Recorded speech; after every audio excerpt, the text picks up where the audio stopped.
nice to be here.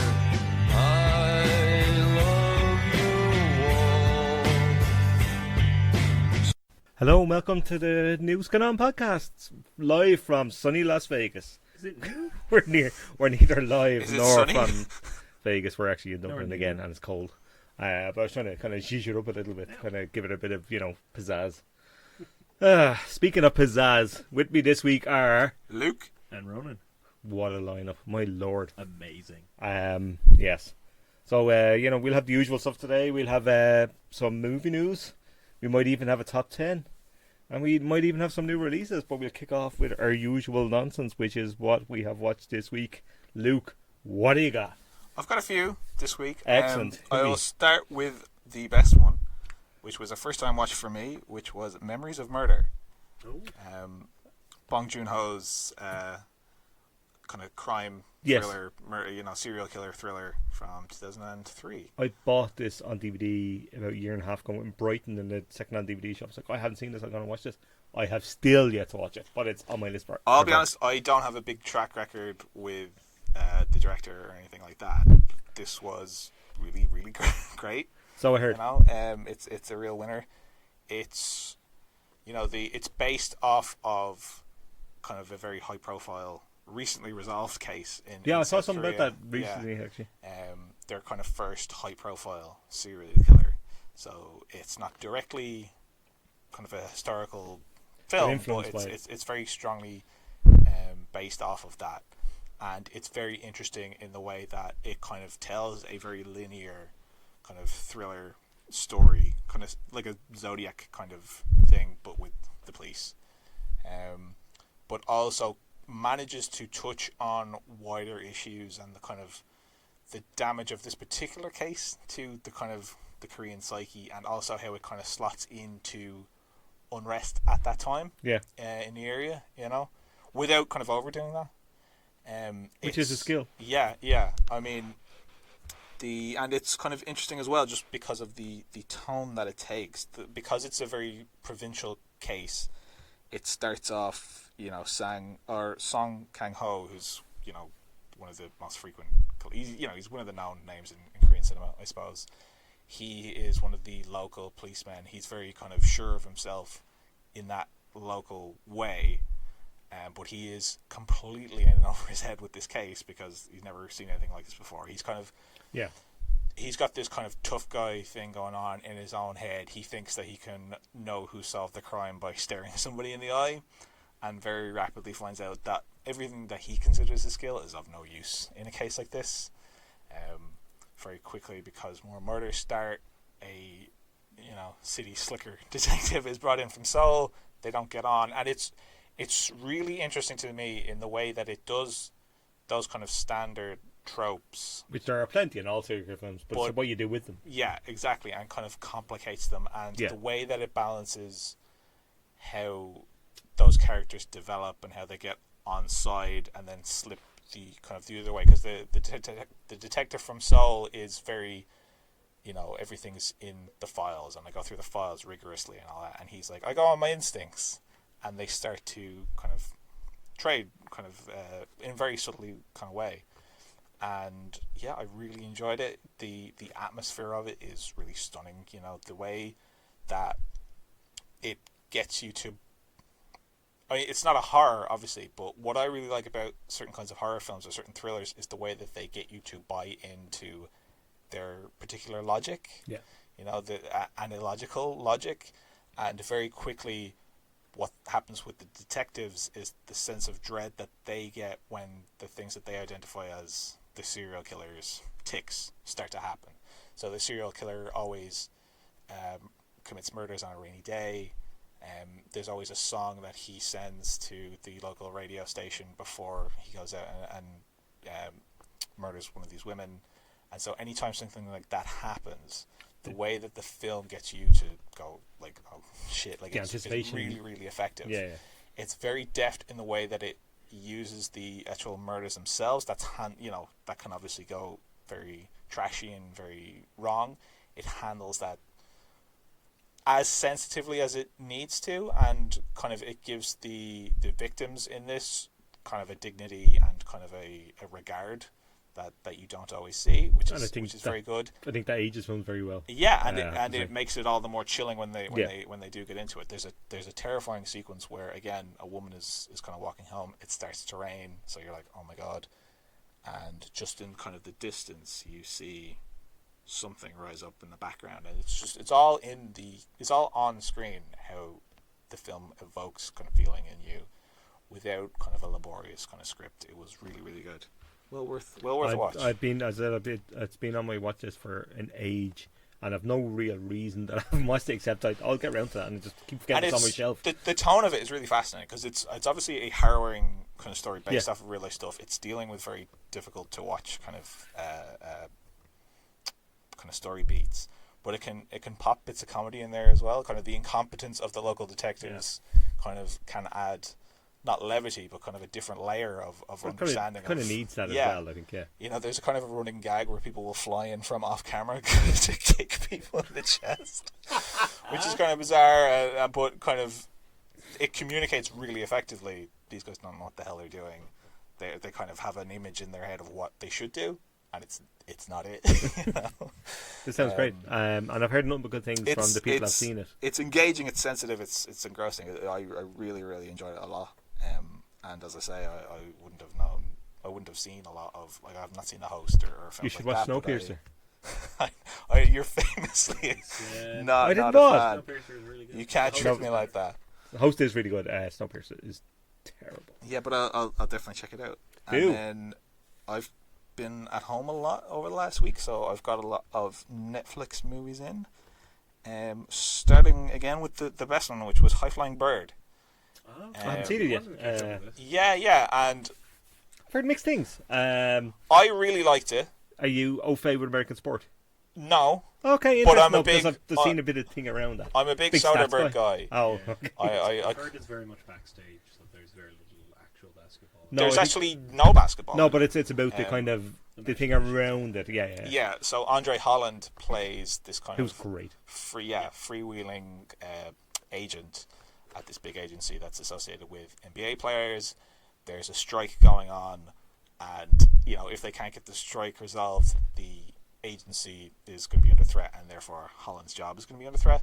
So he's kind of your typical Soderbergh protagonist under the thumb, kind of in a corner. What's he going to do, kind of a thing. And I really like Holland is great. He kind of has that. He fits very seamlessly into that kind of George Clooney charm kind of a thing. He worked in on Soderbergh's TV show with The Nick, which I love. Yeah, he is fantastic in it, like that. And this is a very different pitched character to that. In some ways, the way that he kind of every conversation that this character gets into is a way of angling something out of somebody, and kind of it's all This is good Soderbergh territory. Yes, and I was very pleased by that because Soderbergh is famously prolific. I just don't understand how we can make a movie as good as this and a movie as bad as The Laundromat. I haven't seen The Laundromat either, but I've seen and heard. I won't get too much into The Laundromat. I did not like it at all. It looks not great. No. Well, all I can say about The Laundromat without getting too off topic is that if you didn't like the bits in The Big Short where characters condescended to you, I didn't like The Big Short. Economic terms. Full stop. You probably won't like. Oh, Jesus. You probably won't like the first scene in The Laundromat where Gary Oldman and Antonio Banderas explain the concept of money. Finally, somebody has, because I really like to know what the concept is. No, it's not good.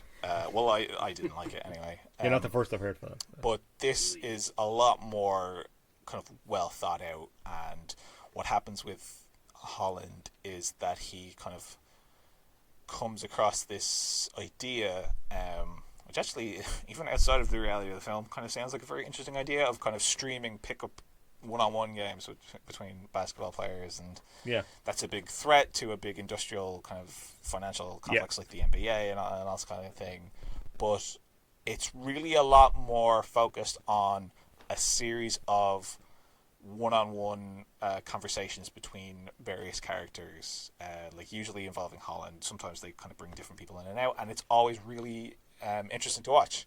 Okay. The screenplay is by the guy that did Moonlight, the play Oh yeah. I can't think of his name. In the Dark Black Boys Look Blue. I think that's the name of the play. But he did this, and it has that kind of back and forth, snappy kind of quality to it, but in a way that works very well. And as I say, Soderbergh's kind of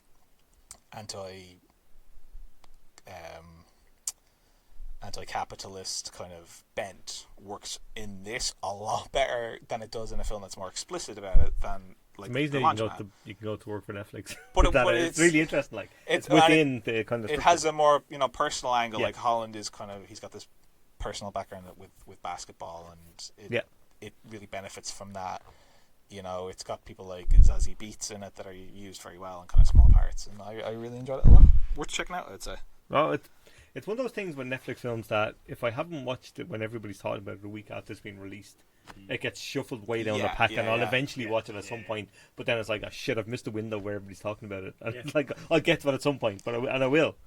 I suppose the only other thing worth mentioning about this one is that it's one of his iPhone movies, which maybe not I've seen everyone is au fait with. Which I had a bit of fun with, but I really never want to actually look at again. I liked Unsane. I know that Unsane was deliberately and conspicuously ugly to watch. And it really won itself in that regard. Yeah. This is better to look at. Why, if you're making a film for Netflix, why are you making films on iPhone? Well, it actually fits with its function fitting form in a sense, because a lot of the story is about the kind of very modern, everyone's got phones, everyone's got a camera, that's kind of why the pickup and streaming angle comes into it, because it's like, what are the players going to do when they're on strike? They're tweeting at each other, they're getting into rows, people film them. It kind of fits in that way, and it's a lot. I will say it's a lot better to watch. Will we look at it in 10 years' time and go, what was he thinking there? Like, because a lot of the tech kind of stuff. In 10 years' time, Soderbergh will be doing some other match. Well, that's true. Anyway, fair point. We'll have 2 more retirements in by then, and and 500 more films. Yeah. It was good though. I liked it. The other 2 that I've got. The first one is a horror on Netflix, kind of a cheap and cheerful one. Eli. I've also watched this. Yeah. So we can trade insults slash kind of good word. This is directed by Kieran Foy. Yes, of Citadel and Sinister 2 fame. Fame is maybe not. Hasn't crossed my desk. I didn't know this. I kind of got through it, and I wasn't that mad about it, and then kind of the more I thought about it, the more kind of around to it I came.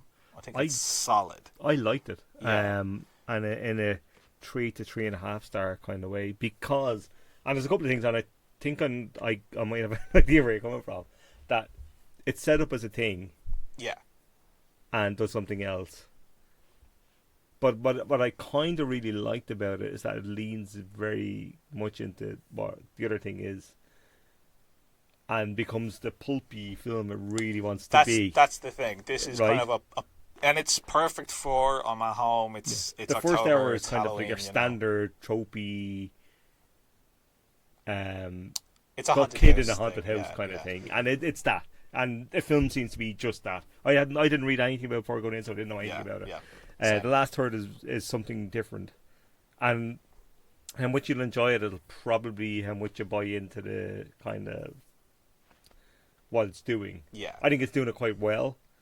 I'm famously terrible at guessing kind of things where people go, "How did you not see that?" It's obviously like I'm terrible at it, and I'm glad I'm terrible at it, because I find I enjoy the kind of more genre-y stuff much more when they pull twists that I'll never see. Even everybody else sees them all the time. I'm happy to not see them. Yeah, that kind of way. And it does pull that rug pretty well. So I think it did as well. It's a young boy with a kind of mysterious disease. He can't be out in kind of the open air. It's like a hazmat suit kind of boy in the bubble type thing. So he's going to get cured in a medical facility, which is also an haunted house. Well, it used to be something or other, and now and being forensically kind of scrubbed. And so they're doing medical treatments on him. He grows to distrust the people involved, which has a brilliant Lily Taylor, who's immediately distrustful in a Nurse and Ratched type. She's great. She's so instantly distrustful. You know she's doing up to no good somewhere along the way. And Kelly Riley, is it? Yes, yeah, who's plays the his daughter of Brendan Gleeson in Calvary. Yeah. Yeah, she's actually really good here. Her kind of relationship with her son actually gives this film a lot, because it is I'd very agree. standard. Yeah, no, it is jump scare absolutely. Kind of Yeah. stuff. The ghosts aren't particularly imaginatively designed. The scares aren't particularly imaginatively No, they're done. generic enough. One of the things that I was kind of frustrated with is that there is little atmosphere in this for a haunted house movie. Like, the house itself isn't particularly creepy to watch. Well, I think they try to do, and I think I there's kinda, a hermetically sealed kind of yeah. airless kind of thing to it, which doesn't help a lot for atmosphere. But I think there's a team fitting there. And to some degree. I kind of gave it a bit more leeway, because I was like, this is obviously a low budget thing, you know. But I think it Riley works. gives it that very human element that keeps it going on, because there's, in his kind of, you know, I'm scared and I don't know who I can trust. There's a lot of interesting stuff going on underneath that about how parents deal with very sick children, and how they kind of have to put a brave face on things or present things in a certain way. Yeah. She does a really good job of keeping that kind of emotional element in there.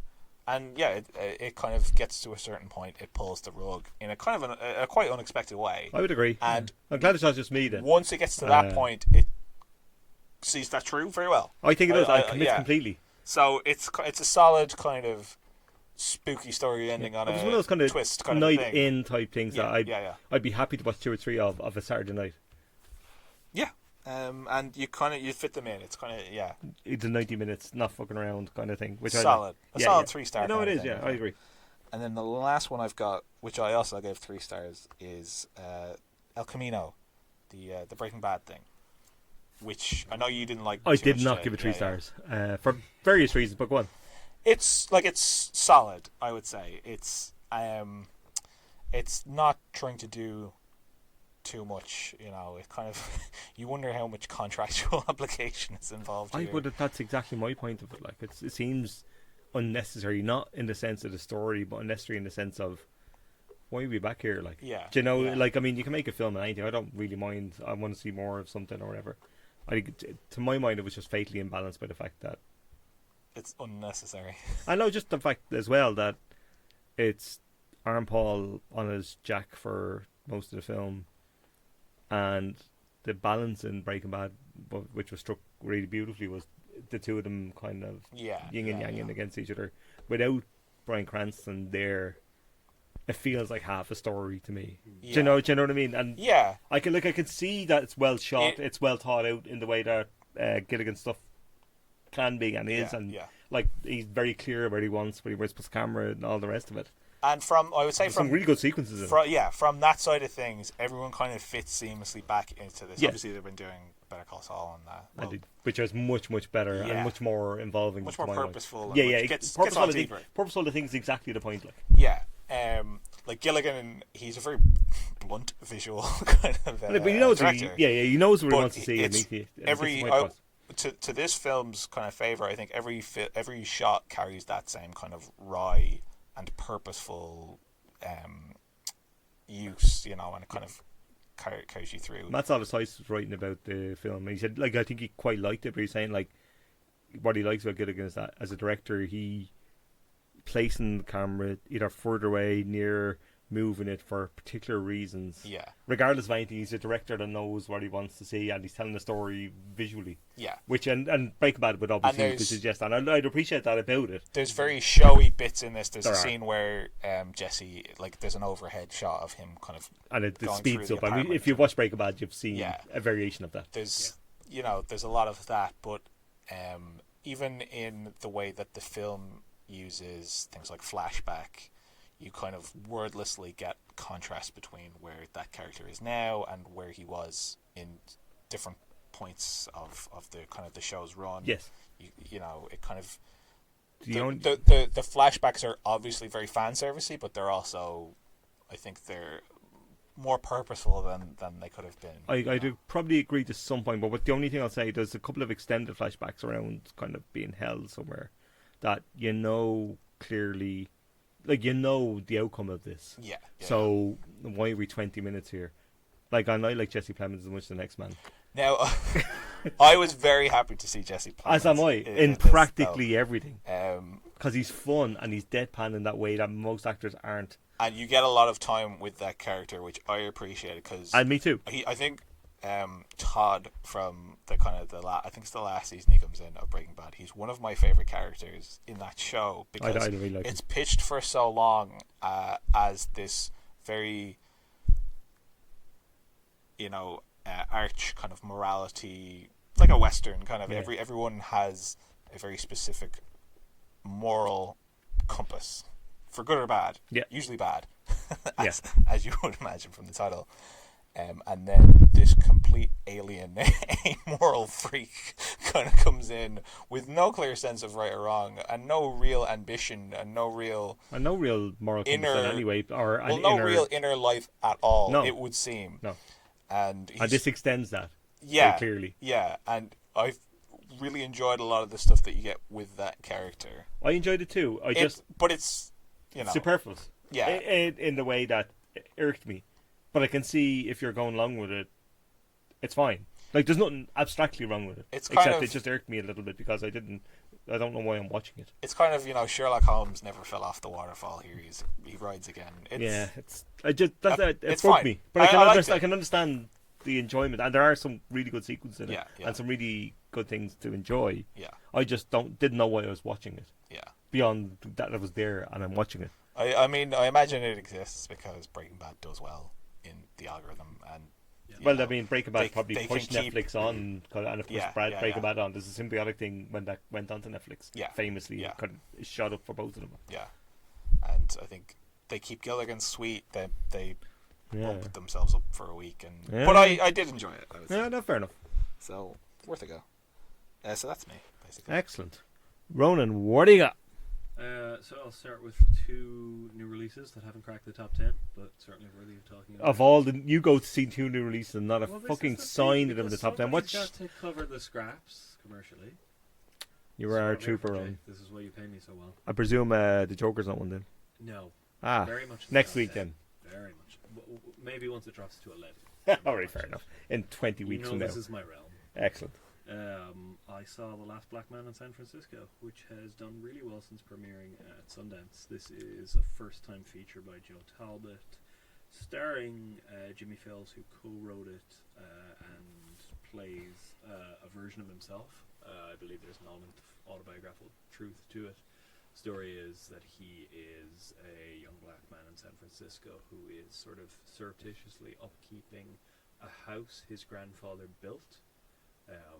In the heart of San Francisco. He has been pushed out of it for reasons that are never really dwelt on too much, but his family has been sort of pushed to the margins. It's very much a story about gentrification, the way the Bay Area has changed. This story of very much racial tension. There's a fabulous opening sequence where we open on the face of a black girl who's staring up. The camera's looking down on her, and then it cuts to the reverse shot of a white face in a hazmat suit, and they're cleaning up massive pollution in the bay itself. But these kids are playing around it completely unprotected. Very much a story of how there's something toxic. It's a pretty clear allegory. Really, really interesting stuff in here, as I say, about gentrification. It's wildly ambitious. The visual style is really terrific. It's produced by A24 and Plan B, and I think it's definitely the kind of thing that the success of Moonlight has opened up space for. This is very much operating in that space. Okay. I liked it a lot, but not massively. It has clear drawbacks that come, I think, from Talbot being a first-time director. In a lot of cases, he'll bring up all these ideas of gentrification and class, and he does it in a nice, subtle way that sort of invites consideration of them, but he doesn't dig down into it as much as I would like often. It operates with a lot of stereotypes, so there is this peripheral character played by Jonathan Majors, and he's really, really terrific. He's the friend of Jimmy Fails, who Jimmy has been living with. they're living with his grandfather, played by Danny Glover, in a really really good performance as well. Probably something to do with the production as well. I'd say 'cause he yeah. tends to kind of seen him producing a few things Yeah, actually. yeah, absolutely. He's really the heart of the production. He gets some fantastic scenes. The best scene in the film by far is him. Danny Glover is blind in this film. His grandson really excitedly describing to him a film that they're watching on TV. It's a really weirdly moving scene. The film is full of these. There are some kind of incredible moments, but it doesn't quite congeal, and it deals a lot with stereotypes of black characters that it sort of invokes, and then in its resolution it seems a little cheap and easy sometimes, because the archetypes it's invoking are a little cheap and easy. You know, characters are brought up in a way that they don't have much dimension to them, so their struggle is easily solved because they didn't feel real as a character to begin with necessarily. I do think it's very, very impressive, and there's a lot in here that I was, staring at the screen in awe at. I think we've got potentially a major new talent here, and a couple films down the road, hopefully, it'll blossom into something amazing. Excellent. Definitely. Potentially that was great though, the first film. Like if you see something that's, even if it's a bit to, raw or whatever. To make this as your first film is remarkable. Yeah. And you can be forgiven the handful of flaws that are here, because overall it's really moving. It's quite singular. There's not much in cinemas like this now, and I do admire that a lot. I hope to get to that this week actually. Won't necessarily turn up in my best of the year list, but I wouldn't begrudge anyone else putting in theirs, to be honest. Also, we had Manos, the Colombian film by Alejandro Landes. Yes. This is his third feature. His previous two haven't really made much of an impact. This is making a bit of an impact. Yeah, very well on the festival circuit. Really easy to see why. It is gorgeously shot.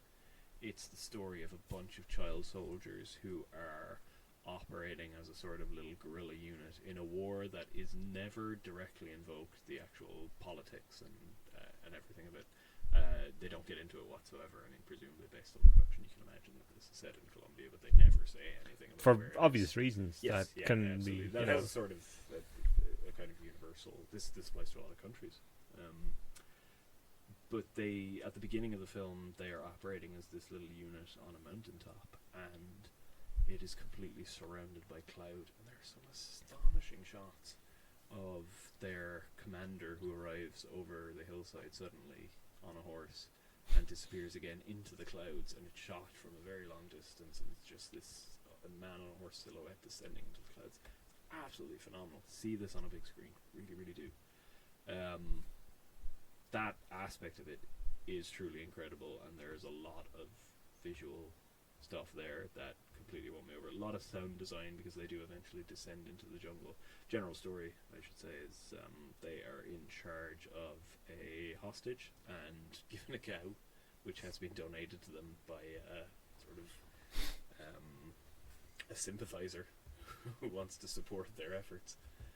And you never quite know what their efforts are, which I really do like about it. It's a bit ambiguous in that child soldiers probably aren't thinking about the bigger picture. No, they're not, probably. They've been put in charge of the hostage and the cow, and they have to protect it, and then through various events that transpire, they have to descend into the jungle. The film very much changes the immediate surroundings change, the tone, the pace changes. It's carried out quite well. My issue is that a lot of what happens, the sort of dynamics between the group, are kind of typical of a lot of teen movies. And I think this is what the film is going for, in contrasting that it's who's sleeping with who, and they end up having some drugs and all that sort of thing. It seemed a little tonally disparate for me. It didn't entirely work. Very, very impressive in many ways, but didn't entirely hang together. Okay.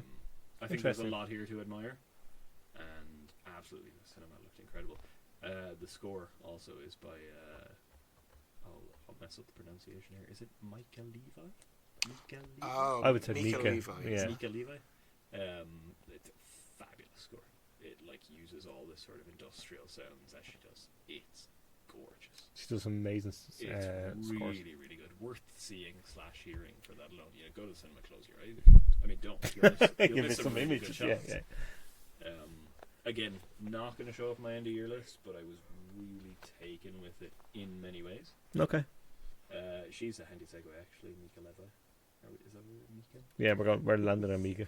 I did watch the new Glazer short, The Fall, which sort of premiered out of the blue in BBC Two with no fanfare. And I'd also like the some idea of cinemas. that, like just dropping it on TV without any kind of titles or anything. It feels very much catered to the way we talk about things. You know, if it doesn't exist in a moment, then it kind of gets forgotten because you need a bulk of people. Particularly a talking about 5-minute shorts, Yeah, which yeah, is totally. and nobody's really you'll nobody in suddenly see a TV tweet is from used to somebody watching saying, short. Like, what the hell was on Yeah. BBC Two? And suddenly everybody's talking about it. I like this a bit, not massively. I think it's great on atmospherics, but it seems to me very. It's both plot driven and not plot driven, in that it sets up a plot that it doesn't really answer. And I saw some people talking about it saying, "Oh, is this like an excerpt from something he's doing?" I doubt it is. It's not that it has a. It's not that it has a proof of concept vibe, but it does feels like it more feels like that Glazer stretching his legs towards a production coming, an upcoming production where he's made the film at a Holocaust next year, and it feels like he's just getting a few things out and working some things out. So he thought, let's fuck about here and do a little short, and that's fair enough. I think the more Jonathan Glazer work we get is probably a good thing. Well, yeah, that's fair. Because we haven't got a lot over the years. Yeah, there's probably more ads than films. So the score is very good. Yeah, it's got very sort of. It's got a tension built into its visuals to begin with. The only thing is, I'd probably agree with everything you said, except that it made me anxious in the way that Jonathan Glazer films tend to make me anxious, pretty much all the time. And it feels like Glazer joint, if you will, like so. Sure. Yeah, I mean it's all too brief and not quite enough in it. Yeah, it's a quick shot. But I kind of liked it regardless. Yeah. Otherwise, was back in the cinema a couple times for older films. The Haunting at the Lighthouse, the Robert Wise film based on The Haunting of Hill House, which has been adapted multiple times over the years, most recently by Netflix, right? As a one season. It's good. It is, yeah. I like it. I'd never seen this before, so really, really great treat to see it for the first time on the big screen, and it's great fun. It's genuinely quite creepy. There are a lot of effects that are quite startling for the 60s. Really impressed by the camera work here, which is very atypical for American horror cinema. The early 60s is 63.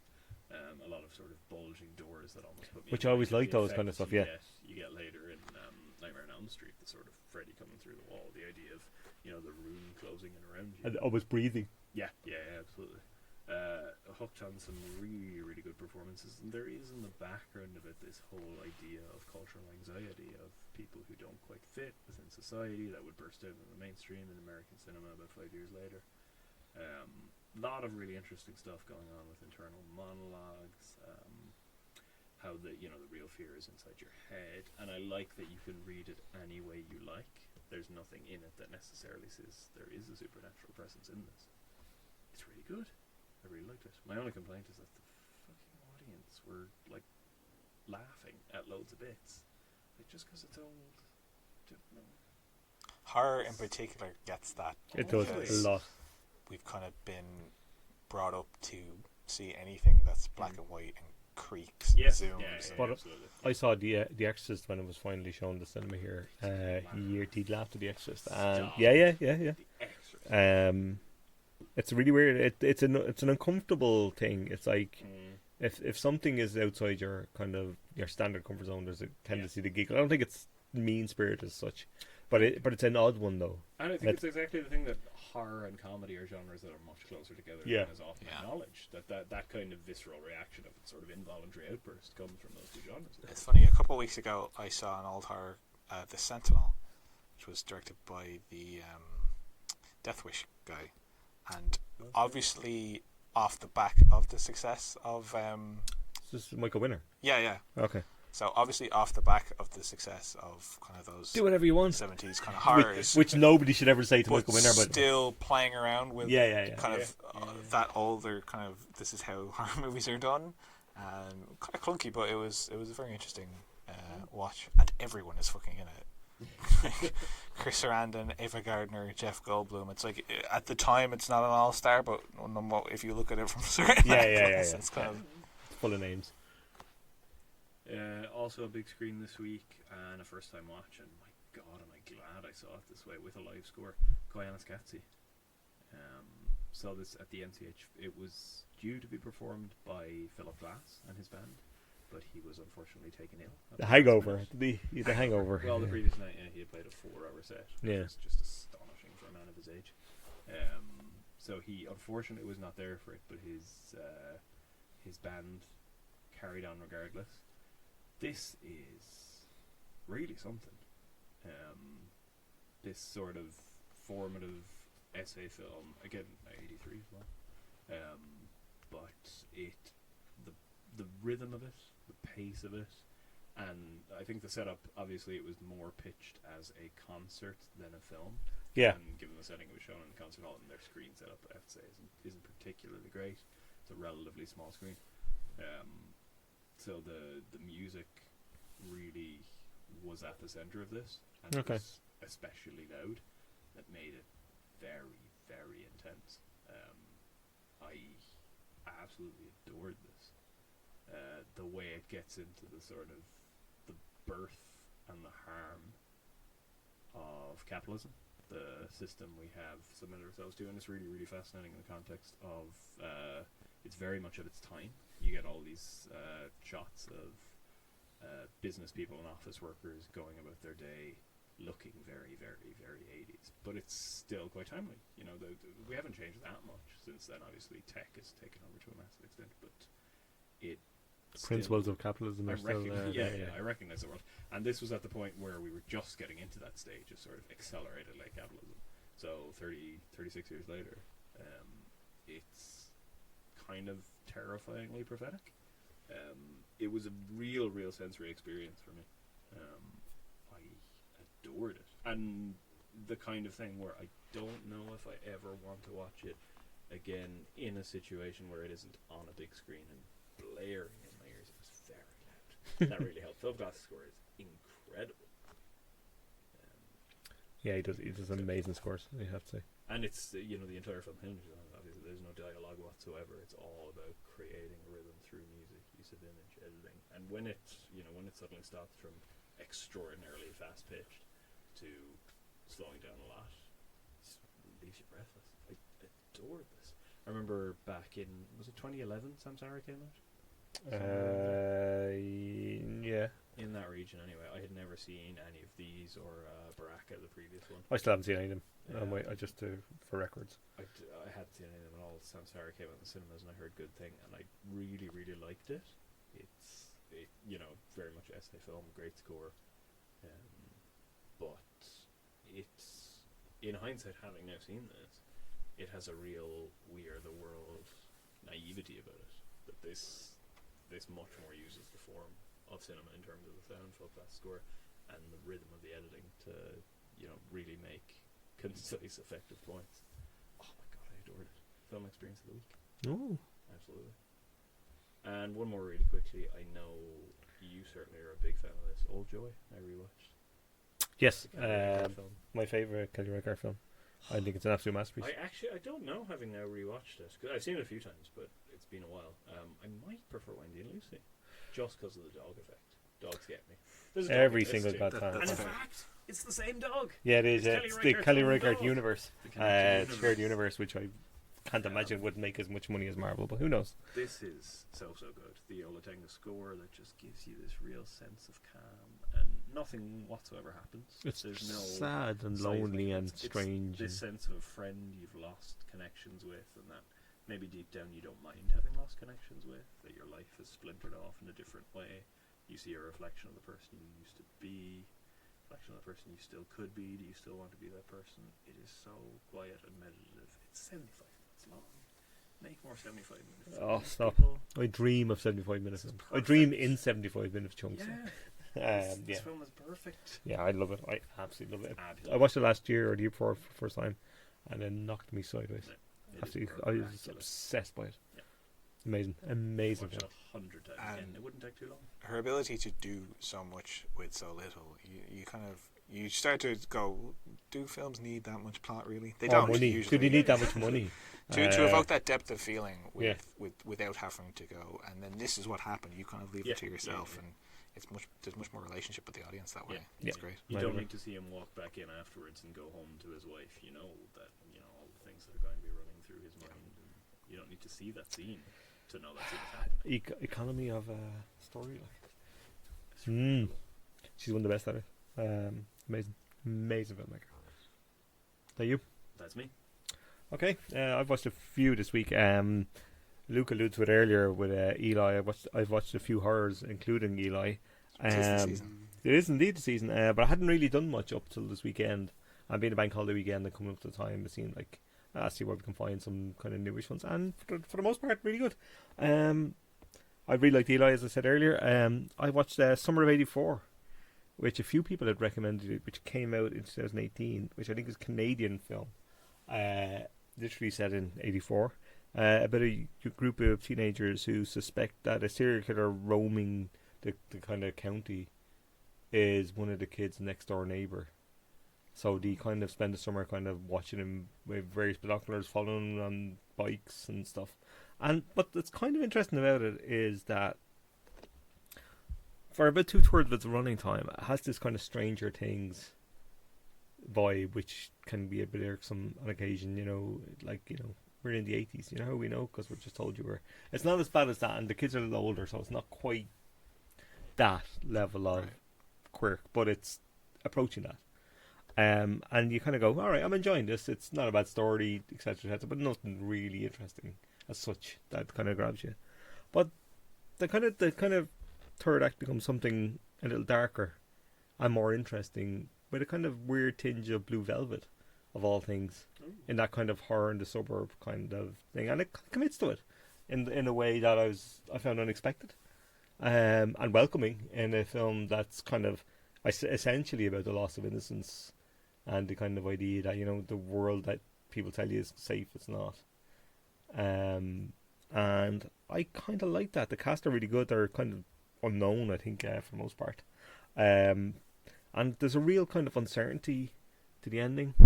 It's like, yeah, we've reached a kind of conclusion in the plot point aspects of it, but after that, people are left a little kind of, the hell was that? And I kind of like that. It's an unusual kind of feel to it. And like it's worth committing to, even if the first kind of bit doesn't grab you. But I kind of went to look and see what people were talking about, because I'd seen a couple of people talking about Twitter saying they really liked it. I'd never even heard of it. Sounds interesting. It seems to be pretty well liked, which I can see it. Do you know, I can see why he did it. It works, and for a while I was like, I'm not sure, but yeah, it does. Fun. I would recommend. I also watched Scary Stories to Tell in the Dark. Yeah, which I've heard a lot of very good things about.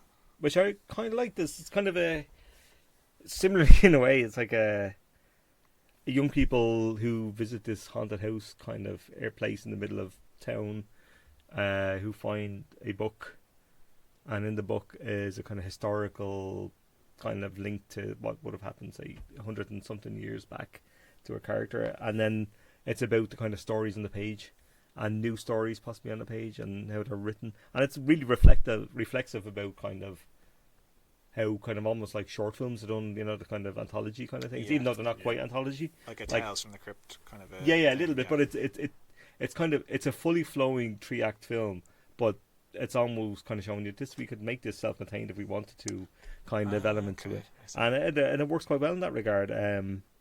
It's kind of a little uneven in the way these things, some things work slightly better than others, but that's kind of okay.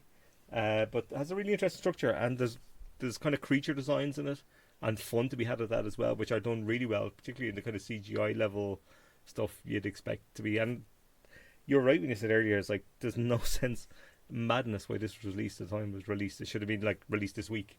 And it would have played perfectly, I would have thought. It has this kind of underlying political thing going on. It's set in the kind of 70s, so it's a Nixon kind of era of Vietnam, and it makes a bit of a really strained effort to link the kind of what's going on, and it doesn't really. It's scary enough on its Yeah, own. no, exactly. I mean, but it does strain a little bit to kind of like the horrors are local and international or whatever, but that doesn't quite work. But plenty to recommend in it, I would say, and some really good stuff in it. Not brilliant, but good. I watched Goosebumps from 2015. Luke has given me the kind of smile that kind of scares me. I liked it. It's not great. It's what I'd call an enjoyable romp.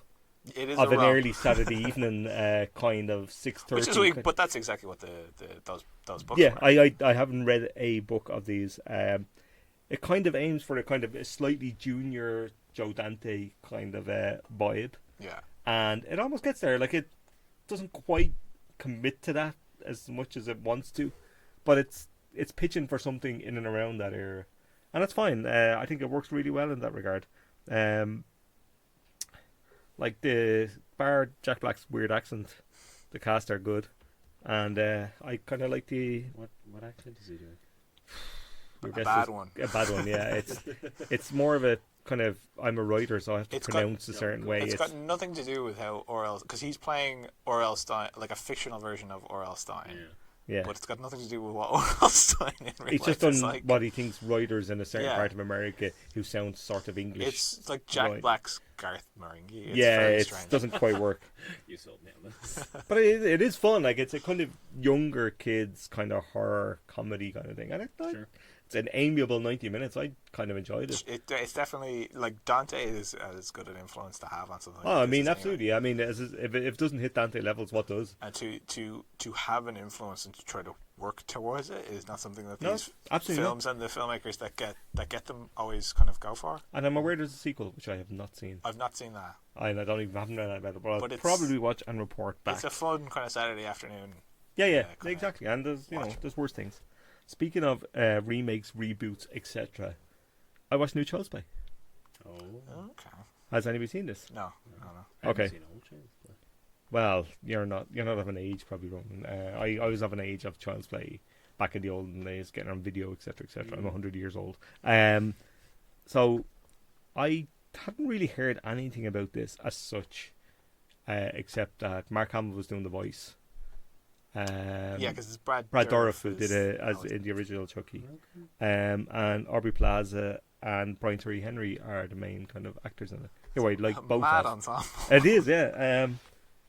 This is actually really good. Shockingly, I was expecting it to be kind of shit. So I was like, I'll give it a go, but I'm not expecting anything. And Yeah. the fact that I didn't expect anything perhaps maybe made me feel a bit more. But it does this thing, like if you know about Child's Play, the whole kind of 80s kind of furore about the Jamie Bulger killings and the kind of influence of nasties and all that kind of Yeah, stuff. It's locked up in Moral this kind of moral panic yeah. stuff. And what I really like about the new Child's Play thing is it starts off and really, really takes aim at the kind of like, what are we going to do in 2019 to Child's Play? Why is it all like this? And it connects it all to kind of the evil is essentially Alexa, for want of a better word, and the Internet of Things and connectivity and workers in factories being unhappy about and sabotaging products. Oh. And which I found That does really sound interesting. Yeah, no, exactly that. And it adds a certain... Which is that's what our moral panic, however accurately, is about. Oh yeah, So absolutely. But it smartly does interesting it, idea, and it does it quite deftly and quite quickly. It's not something that layers on. That's actually smart about it. Okay. And even throughout the film, then the tech aspects of it work quite well in that regard. Like, it's like, kids don't play with you can- toys anymore. no, well, They indeed. do be on them phones. But the doll is like, because it it can respond to you because it's learning and stuff like that. There's that kind of element to it. Right. It's like, see Teddy Ruxpin in 1985 or whatever. But it works, and I like that kind of source of evil. I'm absolutely happy with that. Hamill does good voice work. He's done the stuff in Batman animated series and stuff. He knows how to knock a voice out, no bother. And a creepy voice as well. Absolutely. And the gore is, when it comes, is suitably brutal in a proper way. Is Brian Terry are him and Aubrey Plaza doing a lot, or is it just we gotta get names in there? Audrey Plaza is the mother of the son who's in the house that I guess it's all. And Brian Tyree Henry is the son of a neighbour, and he's a cop. So it all kind of comes together. Right. She works in a toy store and where They get something to do. It's not kind of completely. They are kind of just names to kind of drop in. Yeah. But I like the two of them in stuff, so I was Yeah, kind of happy enough with that. So I would actually recommend. I really liked it. Who thought? I've liked Barton Witch this weekend. It's actually kind of disgusting. But I'll finish on one last one. I watched Gomorrah, the Matthew Garon film from 2008, which I'd somehow never seen. I'd seen Dogman last year, and it was one of my favourite films last year. So I was eager to kind of catch up on previous ones. And Ronan had said to me about Reality, which is also on my list to watch. But Gomorrah popped up on one of the various movies, and it was about to expire, so I said I better watch it. And I watched it, and I absolutely adored it. This is the grimiest of miserable gangster stories, essentially. This is this kind of it's like an Office from Hell levels of working stiffs making money, capitalist nightmare of in dog shit buildings in terrible conditions. It's like the worst Amazon factory you could think of a decade ago. And how everybody just ultimately is just either going to die making money for somebody or slightly live a little longer making money for somebody. And the appalling kind of lack of futures and pasts and families, and it's really interesting, and there's a real grind to it that's unsettling and really impressive in terms of filmmaking. Like, they can see beyond the water, but they can never see themselves beyond the coast where they are, essentially.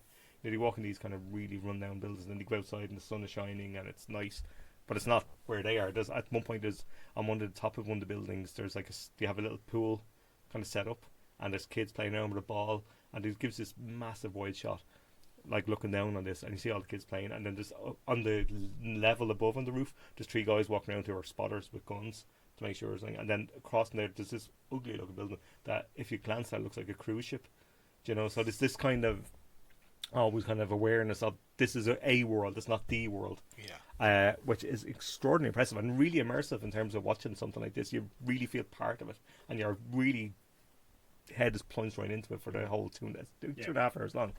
Oh no, 2 hours and 10-15 minutes, and it doesn't feel long. It feels like a real run through it. I really like it. There's a real documentary style to it in terms of the camera work. It feels like if you told me it was a documentary first 10 minutes, I'd kind of believe you. Like, I mean, that goes away kind of quickly as you get used to it, but there's that feel of kind of intimacy. By then Somebody you're knows immersed. yeah, exactly. And it's like a forensic eye kind of awareness. If you ever have scenes in Casino where they're bringing the money out to be counted and the thing, there's an element of that to it. Like, it's kind of, there's accountants and there's thing like everybody's checking, and like, this is a business. That's at the end of the day, people are meat to the grind, grist to the middle for somebody to make money at the top of it. Like, but and that's crucially here, there's never at any point any real glamour to it. No, there's not. There's nothing. It's just a shithole of the highest order. It's really restrained but feels epic, which is really impressive, I have to say, because I like an epic that doesn't show I'm an epic, because a lot of them do. I thought it's absolutely terrific. I loved it, absolutely loved it, and would heartily recommend if it pops up around you. I think Girl is a really incredible talent. Like, from that to Reality and Dogman, both of which I like a little more than this. I do like Amara a lot, but I think Reality and Dogman is... Well, Dogman, I think I'd have it measured around the same.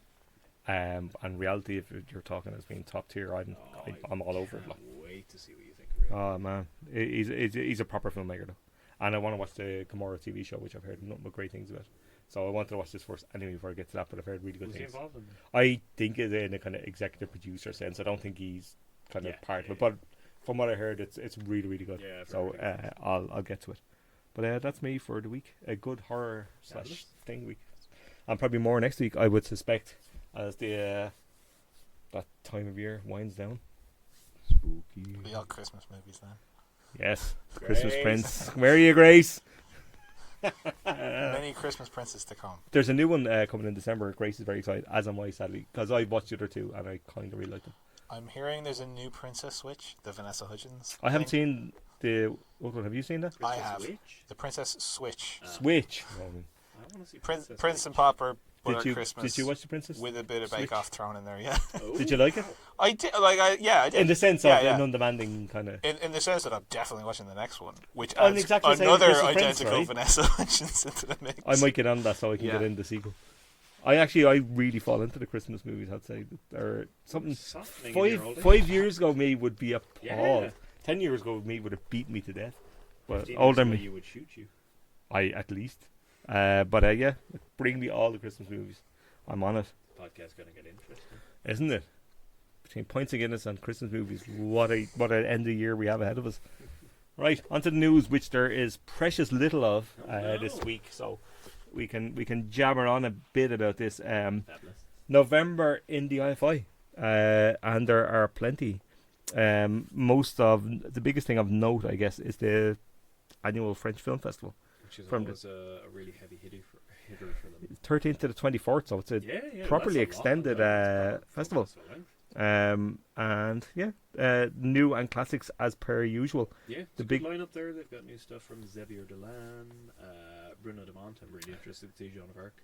Yeah, then Portrait of the Lady of Fire. Oh, the new cinema. Yeah, which I cannot wait. Has been getting exceptional reviews. I can't wait to see this. And the one I really want to see as well, and I haven't booked bloody tickets yet because I'm an idiot, but is the documentary on Alice Key Blanche.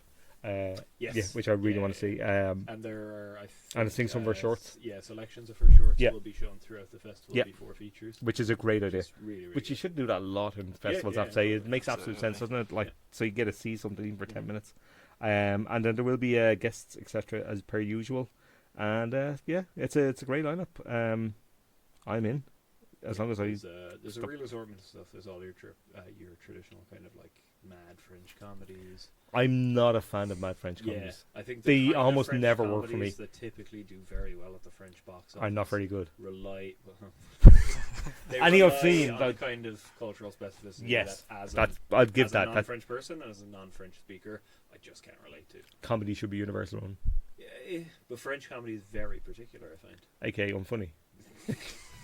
Which is my original point. I can't laugh. Apologies for. Although, in fairness, I do love Inspector Clouseau. Although I will concede that that's not French in a sense. But even still, I'm going to count it for this conversation. What about Jerry Lewis? Yeah, yeah. Stop it. One of the greats. But also in November they have, and we'll talk about this next week. The Irishman. On release. It pre kind of Netflix run, I guess. So that's open next week. Myself and Ron have seen it, Luke. I have not. You have not get to it yet. We have thoughts. We do have thoughts, and we'll discuss them when it gets released next week.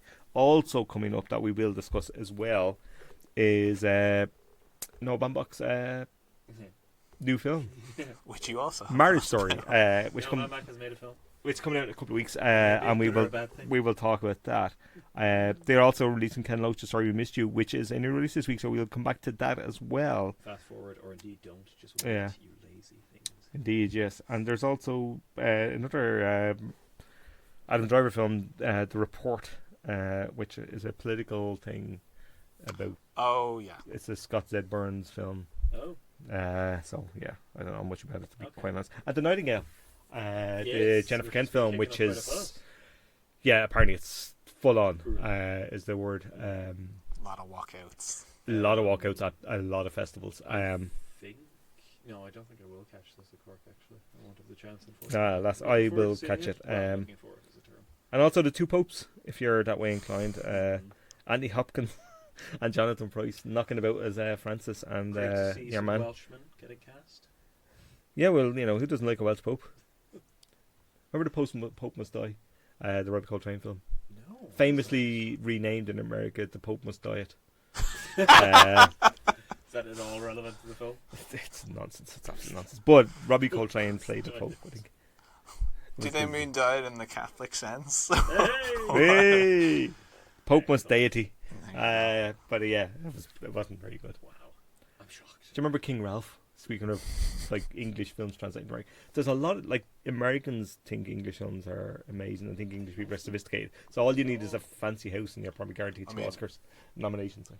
It's a foreign film, but it's still in English. Exactly. Yeah. Stop it, America. Just stop it. Go see Irish films for fuck's sake. Anyway, that's my thing. And their bigger picture this month is Blowout, the Brian De Palma film. Yes. Which I really like, but I'm probably not going to see. Because, I can't be arsed. I actually haven't seen it relatively recently. And I don't love it as like I really like it, but I like it quite a bit. I thought Gets a shout out on one of your top 10 movies. I'll get to that later. No. It gets name dropped God. Oh, it does. clumsily. No. Oh. We'll get there. Sheesh. Let's move on to the top 10 then, shall we? Yeah, The we excitement. shall. Rustle through the bottom tier there. Yeah. Speaking of English films that do well in America that nobody gives a shit about, Downton Abbey is at number 10, which has made almost €3 million. Because we're, oh man, 7 weeks. 7 long weeks. Right. I think we discussed that enough. Moving right along. Number 9. At number 9, and this is, I didn't check this earlier, now I kind of wish I had.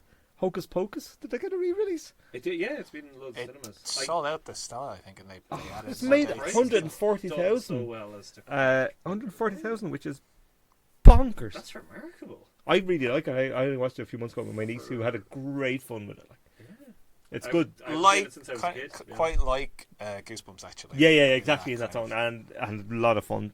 Like, it's not brilliant, but it's a lot of fun to It's get. kind And of the cast are incredible great. for that to make number 9 for something that Right? was presumably an uncoordinated sort of re-release, just popping up for various screenings. Yeah, there you go.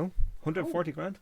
And There's but money in that racket. You might see a lot more of it. that also speaks to the lack of kind of Halloween. That's crowd also for- very true, for actually. new Yeah, releases. yeah, I think that's probably fair. And you might, I don't know, I worry that increasingly, because Halloween is such a layup for kind of cheap horror, but all that stuff is going to streaming now, so you might see people just retreating into what they know more Unless and more for you know, Fox.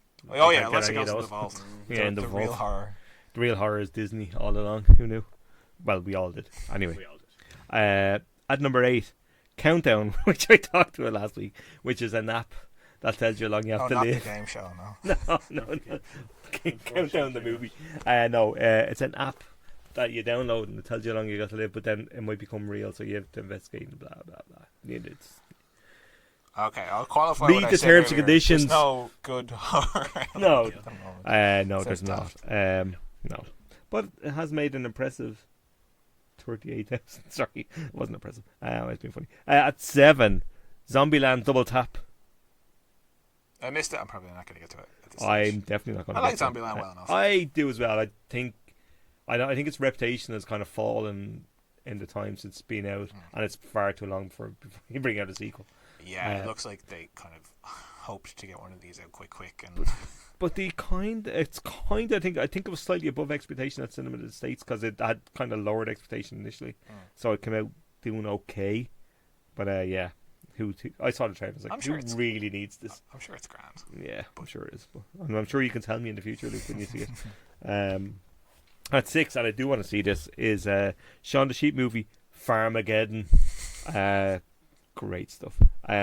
This has made just over 200,000 in a couple of weeks. Haven't you been yet? Because I've been busy, Ron. Have you? Have I? Get to Sean. I do love Shaun the Sheep. I do absolutely love it. I should get to this. I have a feeling it's not going to be as good. Yeah, that's a fair worry, I think. Yeah. Animation And sequel. The Last Aardman, Early Man, is You're scorned desperate. by that, aren't you? oh, It's it's not it's very not good. funny at all Oh, in any way, shape, or that's form. such a shame. I'm watching on how did Aardman make Yeah. this? Yeah, It's not good. it's not. No, so I'm a little afraid. I think that's probably what it is. That's fair. At 5, Abominable. No. I feel like this comes out every 2 years somehow, and I'm losing. Why isn't my this the mind. 5th one? It seems like a DreamWorks film Yeah. about Yetis or whatever Yeah. the hell comes out at least If once you've a year. told me this is a spin-off of Ice Age, I would absolutely believe And it. the problem with these films is that you can pick any known actor from America, and it's like they're probably in there. Chris Rock. It's Yeah. always Chris Rock. David Zendaya Schwimmer. is Michi. No. 580,000 though in a I 3 thought weeks, this it was the doesn't make money. Zendaya is Michi thing, but apparently it's not. I didn't so know I what have that was no even a idea. thing. I'm too old for this kind of stuff. It was another Yeti thing. There's competing Yeti films. Yeah. My God, what a world! Who'd thunk it? At 4, and Luke, you might have thoughts here. Terminator. Okay, so Dark Fate. Here we go, because I have seen this, and I think that there would be a lot of people that would get something out of this. Yes. There's some interesting ideas at play here, and it's obviously an attempt to, at long last, kind of leave the past behind and take this IP that has been shot to shreds forward with some new ideas and new characters. The problem, and I had been saying this on Twitter, the problem with Terminator Dark Fate is that you've got like 10 writers going into this. Cameron is a producer in some capacity, but obviously his attention is more on Avatar and stuff like that. Avatar 7. The director is the Deadpool guy, so he can obviously get a blockbuster he can get it done on time and all that, but I don't think he's particularly good himself. No. So what you end up with is one of these reboots that is kind of telling you, oh, we're going to get to the movie. We just have to get all this homework out of the way first. And the Terminator series has been dogged by this problem since 1991. So much baggage. Every single time you go into any Terminator property, it's bogged down by a checklist of, is Kyle Reese in this? Where's Sarah Connor? Where's John Connor? What's Arnie up to? Retcon this to make what it work. timeline are we in? Yeah. Did Judgment Day happen? Did it not happen? And the frustrating thing about this is that it has a very good idea right off the bat, which says that we're in a completely new timeline. Spoilers for Dark Fate, but it opens just after Terminator 2. John and Sarah are away on some sunny beach, and another Arnie Hang comes on. up. I need to ask a question here. Sure. If it opens just after Terminator 2, do we get digitally de-aged Yes. Sarah Connor? Yes. Do we get Edward Furlong? We get a child with his face CGI'd on it and an impression. What world of his is voice. this? And then Brave new future. we get a sweet de-aged Jesus. Arnie. No. So it does a very bold thing to completely move away from that timeline Okay. into something else right away. And I was like, right, okay. And yet, what's Sarah Connor up to? What's that Terminator doing in the future? Like, it's bogged down by all that at every turn where you're actually... And it's a shame because the new characters that it sets up are quite engaging. You've got Mackenzie Davis coming kind of into the present day from an alternate future. She's a human that's been kind of augmented, and she has got to protect a new kind of young woman that's being chased down by Terminators. Yeah. Who's played by Natalia Reyes, who I saw earlier this year in Birds of Passage. Oh, yeah. I'm looking at her like you know if you see an old school friend and you're both in the queue for the dole and you're like, how do we get here? What's going on? I'm hoping there's a good paycheck. But they're like, she's good. Davis is good. They do some. They get those characters and their context on the page. You're good to go. First act. It doesn't waste a lot of time, and then you get more homework, and you're like, well, we were good to go. We had it. We had a setup. Yeah. What Sarah Connor has to come in, and I don't want to be too down on it because, like, Hamilton is great. Be down on it. I'm not seeing it, so she's very good. Arnie's on the poster, so it's not a spoiler to say that he's involved. No, I don't. He's think that's very good in what he's doing in this. Yeah.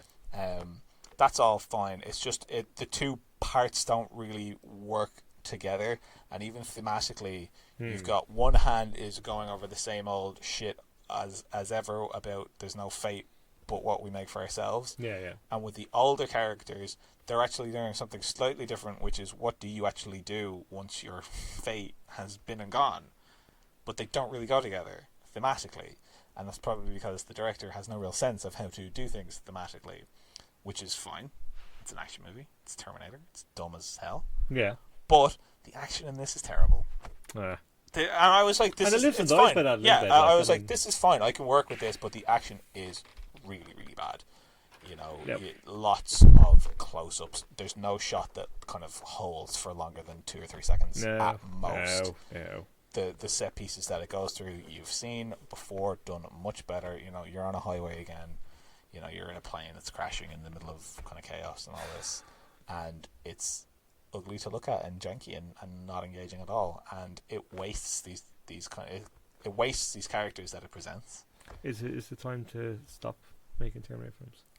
Where is the enthusiasm for these? Who cares? things? Like every time one comes out, it's like, oh, okay, it's like a checklist. Like with James Cameron saying this is the one, check.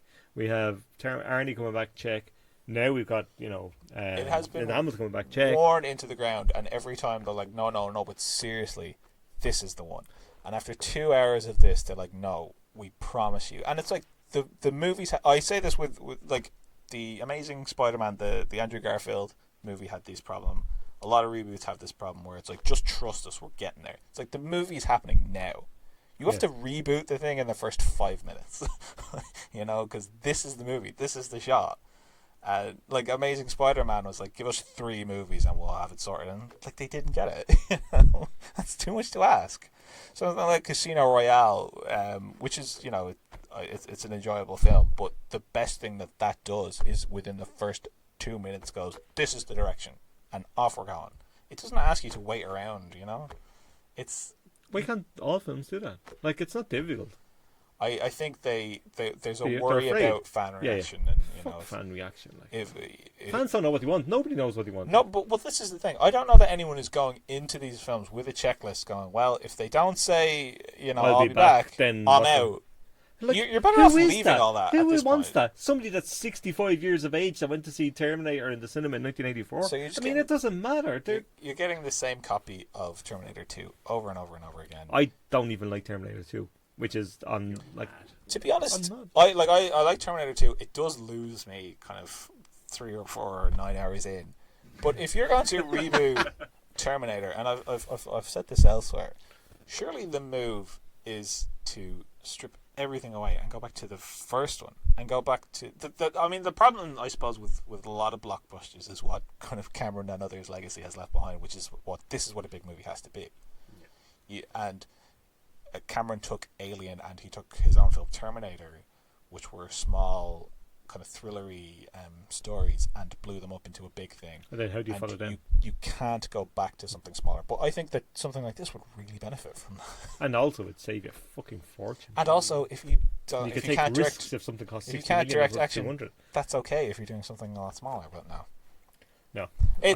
I think that the kind of the characters the new characters that it adds are, I think they'll catch on with some people. And I think I did enjoy Hamilton. I did enjoy Schwarzenegger. There's one line that he gets in this that made me hell with laughter, because he's always had very good comedic timing. Yeah, I like that. But it's all these pieces that no one has any knowledge or interest or desire to put together, and they're just kind of thrown at you. It's a Terminator. What about this one? Will it make money? What about the next one? Will anybody make another one? Does anybody care? Has anybody cared about a Terminator film in 20 years? Nope. Every one of them comes out with dog shit. Everybody knows they are. They can smell it off them when they see a trailer. But they can, though. Everybody's on this. Everybody knows it's not going to be the one. Because there's too much world. There's too much of everything in it. You're right. You either junk it or junk the whole thing. Yeah. You have to junk the world to start again, or else junk the whole franchise, because nobody cares. Anyway, I'm not going to see it. It was not great, but I don't know. You didn't hate it. Yeah, okay. Yeah. I was disappointed because I did like some of the ideas. It just doesn't use them very well. Yeah, such is life. At 3, Maleficent, Mistress of Evil. This is getting shocker reviews, considering A, how much money Maleficent made, and that people generally kind of liked it. Generally, Luke. And has Michelle Pfeiffer, and it looks dreadful. I saw a trailer for it. Oh my God, it looks abominable. It's made $500,000, and so it's still a kind of Disney money maker, like everything is, because they own everything. Disney. I mean, there's not even good Disney released this week, and the 4 in the top 10. It's probably made enough money that they will go, yep, green light, Aladdin 2, Lion King 2. No, make it happen. It makes my brain hurt. Anyway, at 2, The Addams Family, which is weirdly an animated film, which I thought would have worked better as live action, but how do I know? $250,000 it's made. Yeah. And when we came out, I might hang about for a while. There's not a lot that's going on. Midterm, slightly Halloween-y kind of thing. I'll probably do okay in this reviews. The animation looks dreadful. Yes. It looks like Flash animation. Yeah. It's very bad. It's like when you look at those kind of algorithm-produced YouTube videos. I actually kind of don't mind the designs, because the designs look relatively close to the original newspaper strip kind of thing. but obviously no one involved was like, let's make it move like a classic animation. No, nobody would do that. It's just let's make it look like a cheap knockoff animation in the last decade. Like Minions, with less money. Just stop doing it. At one, and Luke, bear in mind, I don't want to listen to 20 minutes on this. I won't I give you will 20 minutes. kill you. I don't think I have 20 minutes. I don't. Okay. Is Joker, which has been in the top 10 at number 1 for 4 weeks. It's made 5.1 million. I will be dead before this leaves the top 10 at this rate. What do you got, Luke? And here we are, the first person to have seen it on the podcast. And the last, probably. It's fine. It's okay. fine. The thing about Joker is that for all the bullshit and for all the hysteria and there's been a lot and that, at the end of the day, this is a comic book character that lends itself to blockbusters, and it's utterly safe. You know, for all the hysteria about how it's going to inspire shootings and it's it's going to it's inspired gentrification, if anything. Apparently, people dancing on those steps and that. Come to the Bronx, we'll look after you. There is nothing in this that, like, to whip up that kind of anger deliberately. That's all in the marketing. That's not in the actual film at all. And even it's inspired by Scorsese movies of the 70s or kind of films like that. That's all veneer. You know, it looks vaguely like those films. There's a bit of network in there. There's a bit of this. There's a bit of that. But it's certainly not inspired by those any more than like Domino Sauce is inspired by Goodfellas. It's marketing. This looks like a serious film.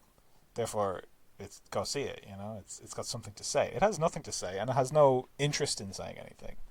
I mean, this is the movie directed by the Hangover guy, but it's more pressingly a movie directed by the Hangover 2 and 3 guy. This is a guy that knows don't forget that, but this is a guy that knows that if he plays it safe and if he does exactly what your vague idea of what a Joker movie would be, it will make millions of dollars. It will top the box office worldwide, and that's a good thing for him. That's a good thing for the studio. Everybody wins. It's not offensive. It's not very exciting. It's not very engaging. You know, if this is a film that purports to be about mental illness with no interest or knowledge of mental illness, it's a film that purports to be about the ills of society with no real understanding of where they come from or how they affect real people. It's just vaguely gesturing at these things for like 2 hours. It doesn't drop the ball on any of it because it's holding onto that ball really, really, really tightly.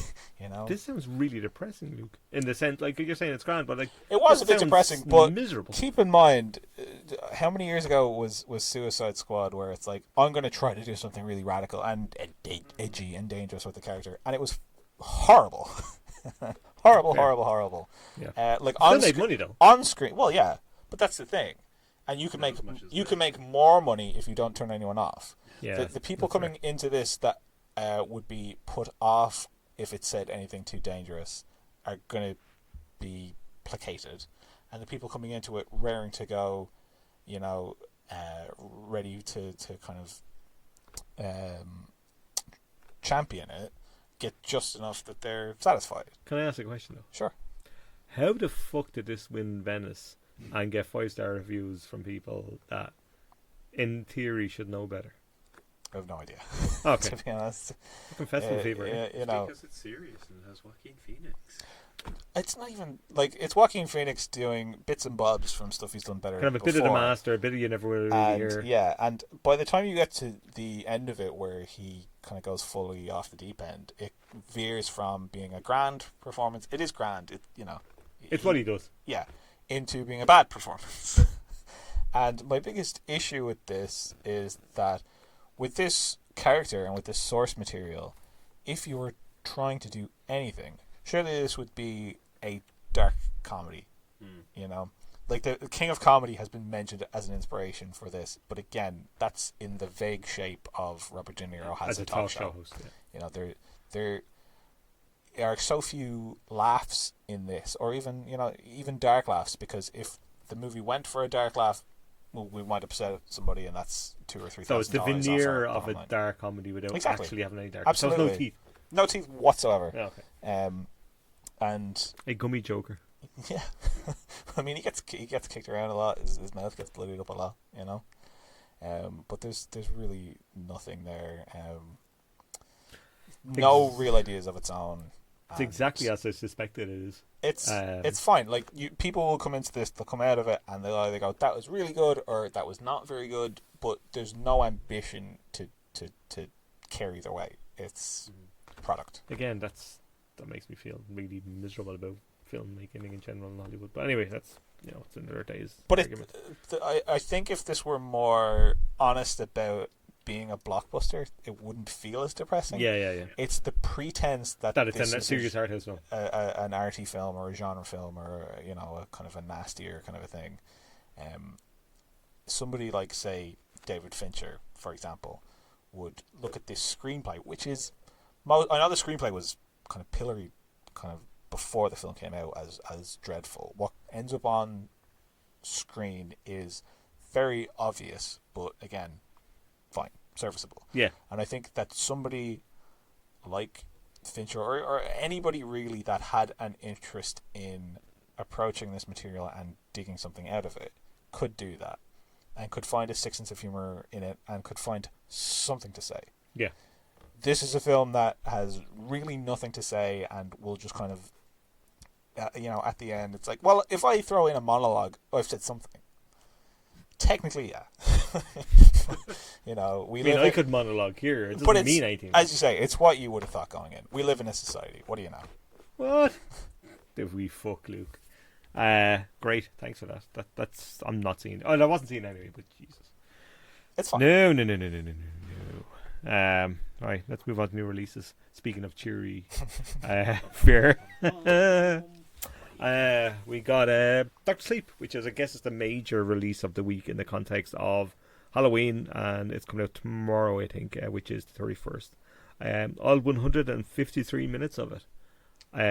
This is kind of retrofit, kind of quasi sequel, Shining book movie hybrid that you didn't know you wanted, and you probably don't. Maybe depending on the reviews. More like an adaptation of the sequel to the book than a sequel to the film.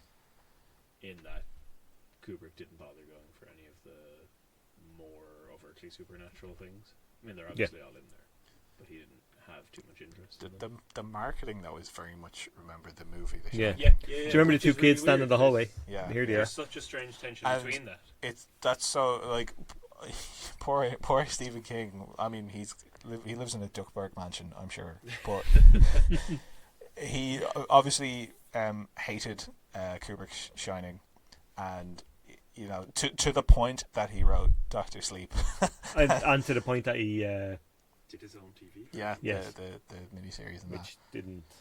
But he writes this book, which is a continuation of which his is superior work. It's not a bad book. Refutation of the film. Kinda like it. It's a classic Stephen King alcoholic. The book is really good. Yeah, I liked it. Yeah. But it's very different. It's very good in different ways. Yeah. Then they adapt it for the screen, and it's like the movie The Shining is great, isn't it? He's probably like, come on, for God's King was sake. a producer on it, an executive producer. So yeah, so he must have had a sense of what was coming. And Flanagan has Flanagan's a good director. He's got a bit of previous. He's done the House Haunted Hill stuff on Netflix, and he's done Gerald's Game after the Stephen King. Yeah, thing which too, I really like too. Yeah, and really enjoyed. So, but they're at a certain scope. They are, and it forces you into certain choices. I think. Yeah, and my worry about this, like I love The Shining, but The Shining is the kind of movie that the shape of movie that they don't make anymore. No, and what I worry about with this is that it looks like they are retrofitting the iconography of The Shining and of King kind of stories into an action adventure.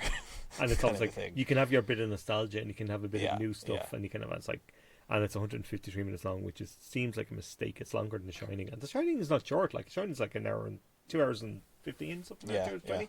Like what are you doing? Do a nice and thrifty 90-minute low budget. Grimy, I mean, that's probably because this is its own movie. I'm sure. This is its own movie plus bits from The Shining, so you could that have accounts for the length. You could have had a couple of flashbacks that lasted about 2 minutes. just to give the sense of it. Like. As long as this clears the bar of being better than the Shining bit in Ready Player One. That's all. I never saw Ready Player One. I stumbled upon it a little while ago on Sky Movies, and I watched about 5 minutes of it. Oh, that's way more than you need. And I was stunned that the name Senor Spielbergo was on this, because it looked like one of the worst things I have ever seen. It'll make you despair all the more, as if you needed any more impetus at capitalism, but there is a Shining bit in it. I haven't seen that, and I've heard that. I'm not going to watch it because I don't want to do that to myself. No. And I don't want to watch the film for the same reasons. Anyway. Also out this week is After the Wedding, which is a remake of the Susan Beer film, which Ronan, I think, you've the Danish film. It's gone back quite a few years ago. Yeah, that came out years and years and years ago. Susan Beer's stuff has previously been sort of taken over and made again in America. Jim Sheridan did Brothers back in about 2010, maybe, yeah, which was an okay. Wasn't as good as Get Rich or Die Trying, though. No. Yeah, I think her stuff is generally quite adaptable. Michelle Williams and Julianne Moore and Billy Crudup, who's a fine actor. That's a really good might well be cast. fine. I don't think so, but I hope so. But I read a little bit about it today. It's been snuck into cinemas a little bit, and you always worry when I haven't seen any ads, haven't seen anything about it really. With I don't know. Maybe it'll suit better on kind of home viewing kind of territory. I don't know. I don't think it's on a huge amount of screens either. So, second one of those for Moore this year, because Gloria Moore was. The remake of Gloria, the Sebastian Leto film. Yeah, that's right. Moore is having a bit of a mare, if you will. Gloria's supposed to be quite good. That's what I've not seen it. It got quite good reviews, I think. I didn't see it. People like Julianne Moore, though. Well, yeah, they do. And as do I, but Right. she does get a bit of leeway. Yeah, she gets a pass. I mean, that's fine. That she's been great in a lot of stuff for a long time. Okay, undoubtedly the best release this week by some distance. Considering I can see what's coming after this one, I feel confident saying that this is the best release this week. Is Ken Loach and Paul Lafferty's Sorry We Missed You, which myself and Ronan saw on a screening about a week or so ago. And I can't speak for Ronan, but I find myself thinking about it oddly at odd times. I think we both lapped it up quick. Yeah, there was tears. I remarkably, at the weekend, I think before Monas, the trailer for this came on, and I burst into tears. Just the memory of the film. It's one of those things. Listen, it just has that kind of emotional anchor in me that if I think back to it, I'm really upset all over again. I mean, this is Loach in I, Daniel Blake form, and that's both a positive and somewhat a negative if that didn't quite work for you. Which there's people that were like, and it suffers in a couple of ways from similar problems that has. It's not a perfect film.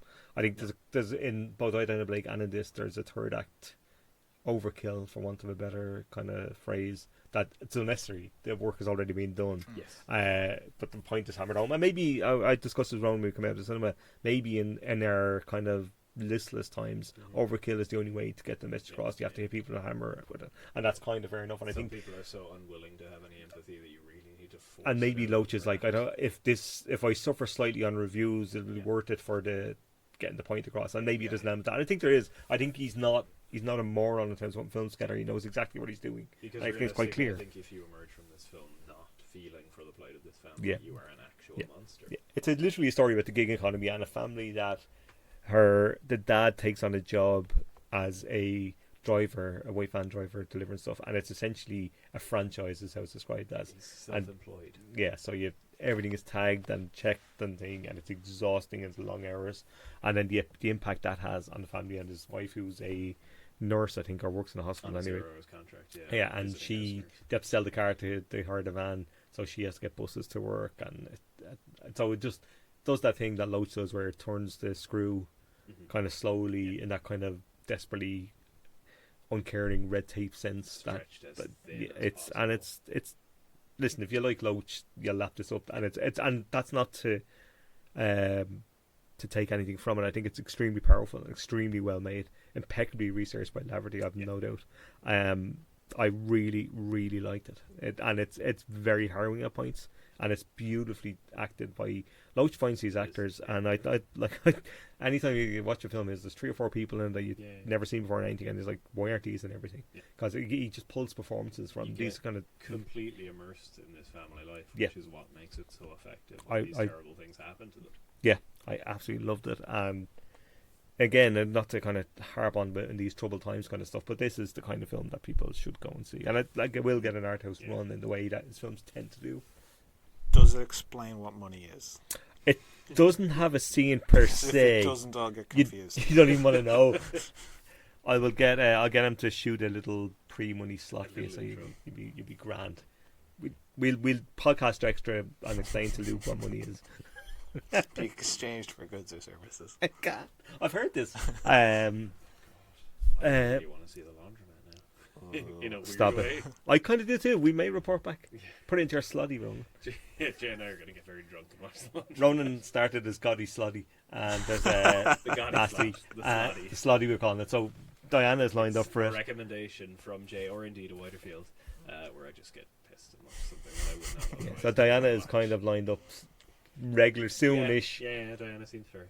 You'll never be able to look at Meryl the same way again. That's all I'll say. Oh God! Oh no! What a disappointment. Oh wow! I'm definitely watching this again. I'm on it. Oh my. Actually, I'm away this weekend. But if I wasn't, I'd be on it. Okay, next. Brittany runs a marathon.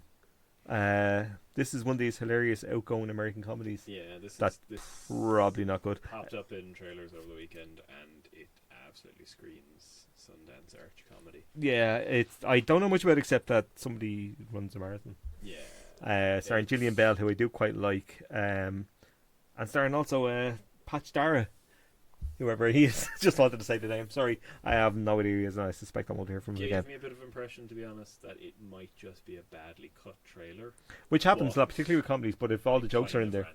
Yeah, I don't know whether it's any good or not. I'm probably not going to find out. Yeah, we'll put that on Grace to watch this week. Yes. She's good for that.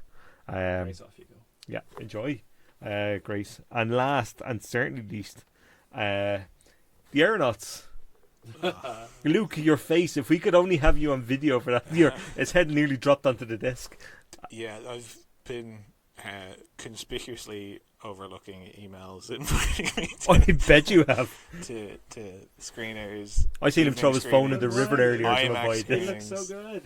But it has an aeronaut and Eddie Redmayne in it. I think everything that you need to know about this comes from the fact that it is a historical epic based off of 2 characters, only one of whom is actually real. The Felicity Jones character in this is not a real person. They've thrown her in to kind of Have a love story. Well, and to keep you from having to watch 2 hours of Eddie Redmayne, which in fairness though, it's 100 minutes. It's an hour and 40, so it's not too bad. That's too many minutes. It is. No, it is. 1 minute's too much. Eddie Redmayne plays James Glacier, who I'm not reading it, lads. You can find it yourself. It looks awful. There's an episode of The Simpsons, you know, where Troy McClure gets into his fantabulous flying machine. That's what this fucking. I saw the trailer of this and I was like, I don't like Eddie Redmayne. I don't know anybody that likes Eddie Redmayne. No, this looks like one of those like things that have been dug out of the Disney vault for their streaming. Yeah, it does. service. They all have the titles. Like did did you see the Aeronauts, the parody account that the spoof ones? That's what this sounds like. Yeah. Yeah, you're right. Fantabulous Eddie Redmayne and his flying balloon. Crapping machine. Yeah, stop it, Eddie. I don't have anything that's a good word to say about him, bless him. No. I did kind of enjoy his performance in the Jupiter Ascending because he's just screaming loudly, and it's kind of fun in that heightened weirdness world. I think he shied away from that so much.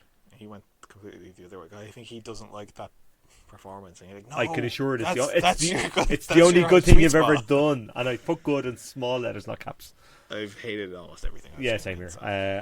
I'm not saying I want him to die, but I'm just saying that Jesus Christ. I never want to see him in anything ever again. That's all I'm saying. I'm just saying he might if he doesn't retire immediately. You said it, Ronan. I didn't say that. Get out of the balloon, Eddie. Get out of the balloon, you son of a bitch. Yeah. So we need to lose some weight. Will we add that to Grace's list this week? Yes, thanks. Grace, enjoy the Aeronauts. This might be one of those pieces of garbage I end up seeing. So Luke, I look forward to having you back either next week or the week before. I Week can after. s- I And you can spent s- 25 minutes talking I about can it. send a write in.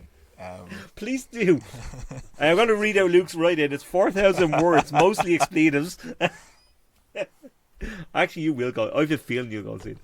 You're a sucker for this kind of stuff. I mean, I know I said that I wouldn't see it, but he's in a hot air balloon. You're a sucker. Don't get to see that often. You're such a sucker, you know that? And we love you for it. Don't think we don't. Yes. Because you're doing the spade work that myself and Ronan clearly won't do. Clearly. Well, maybe he'll be flying in his balloon past the cinema that Shine blow out. Ooh. Thus implying that the film you're watching now is also a serious Indeed. film. Oh, God help you. You're a trooper, Luke. Don't think we don't Sucker, appreciate I it. think is what you meant to say. Yes, maybe. It ends in ER anyway, that's all we Yes. know. Anyway, that was fantastic, lads. Thank you very much. I will see you on at another week, another time, where we'll discuss the aeronauts in graphic detail. Graphic detail. You'll be discussing that in graphic detail with the police. Well, indeed. I We will. have Sorry, Eddie. questions. I want Eddie to Redmayne has retract that. disappeared. That dead threat from Eddie Redmayne. It's all just a lot of hot air, isn't it? Oh, God. I think that's the point to On that finish at. note, There you go. Bye. Bye. bye.